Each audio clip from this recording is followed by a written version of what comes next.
Hello, good morning. My name is Luisa Fernanda Castaño Cardona and my partner is Wilson Alejandro Cardona Redondo. In this oral presentation, we are going to defend our proposal or graduation project. This presentation will be divided in 6 stages. The name of our project is La Onda Bilingue, which will be carried out in the community of La Onda, Combia Baja. This project contains 5 subgroups with different ideas to implement. One of them is our La Onda Lectora Bilingue. This project will perform one workshop every 2 weekends focused in bilingual writing and reading. Simple tales, books, and passages will be implemented to improve these 2 skills. The scenarios to the project will be a classroom, parks, natural environments near to the community. Our participants' population will be people over 9 years old. Justification. La Onda Bilingue will be created to give answer to desires and needs to learn English in the population. The importance of this project is to provide to La Onda the opportunity to learn English, since rural schools has a big gap in relation with urban schools in terms of infrastructure, professional talent, technological resource, according to La General 2004 in Bonilla and Cruz Arcila 2013. This project will allow to the population to develop language skills to keep up with the necessities and demands of contemporary society and open their horizons to new opportunities and changes in life. Now, let's take a look at the teaching and learning objective of this project. When performing social work in London community, we are going to face some challenges that will be resolved at the end of this classroom project by achieving the following teaching objectives. First, to develop awareness about the condition of teaching English in a rural context. Second, to gain language teaching experience in a rural community context with a scarcity of didactic resources in a non-curricular English teaching environment. And third, to show lesson planning skills and English teaching strategies for rural education contexts. Regarding the learning objectives we selected, to build an English repertoire about vocabulary commonly used in books, and to use English as a strategic language in the community La Onda for social inclusion and learning purposes.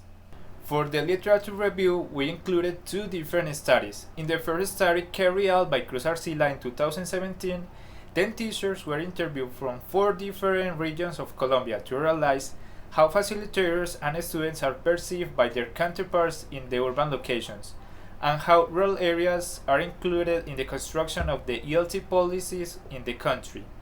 The author found that both teachers and students are considered less capable than their counterparts in the urban locations, and even teachers are reluctant in the first place to work in the countryside.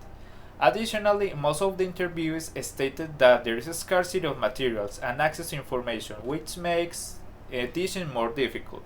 On the other hand, Sahir's study focuses on collecting information about the attitudes and perception towards extracurricular activities in a bilingual context. The target population were students and teachers from a Moroccan university who were interviewed through semi-structured interviews and questionnaires.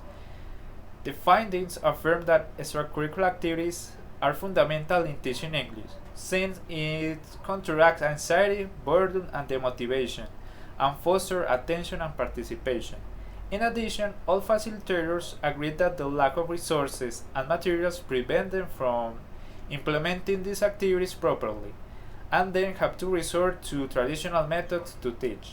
Conceptual Framework. The first term defined in our conceptual framework is bilingual education, which was mentioned for the first time by Seasons in 1917. Garcia, 2009, states that traditional language acquisition programs teach the second language as a direct subject, in contrast with bilingual education, which uses a second language as a medium of instruction. This project is in line with the definition of Cummins, 1999, who defined the term as the use of 2 or more languages focused on the content subject rather than the content languages. Bilingual education approach are divided into ideologies, monoglossic and heteroglossic. Our project will be focused in the heteroglossic ideology, which is divided into recursive and dynamic. Dynamic, which is the most appropriate in our project according to Garcia 2009, allows the simultaneous coexistence of different languages in communication, accepts translanguaging, and supports the development of multiple linguistic identities. Bilingual education comprises sometimes to explore immersion, transitional, and CLIL. CLIL integrate different fields of studies such as mathematics, biology, arts, among others, according to Martinez 2012. The application of this type can bring multiple advantages to the students, since it expands the abilities to the students not only in the language, but also in other competencies. In addition, in the bilingual education literature, there are three basic models of bilingualism, according to Mejia 2002: transitional, maintenance, and enrichment. Enrichment not only maintains the full language, but also develops it. This model is related to our project because it seeks to maintain the native language in the community and also enrich it. Some related terms are presented in our conceptual framework. Language education, which according to Sanchez 2009, is the capacity that students develop to communicate naturally in a real context with the language they are learning. Other term is bilingual education in rural areas. Cruz Arcila 2013 argues in Ramos Holguín and Aguirre Morales 2016 that rural language education can encounter numerous challenges since rural school teachers usually have unbalanced sociocultural, economic, ethnic, and political conditions. These are the resources we use to support our classroom project and the arguments presented in this oral defense. We mainly focus on Cruz Arcila and Garcia's work since they provide us with clarity and guidance to start our classroom project.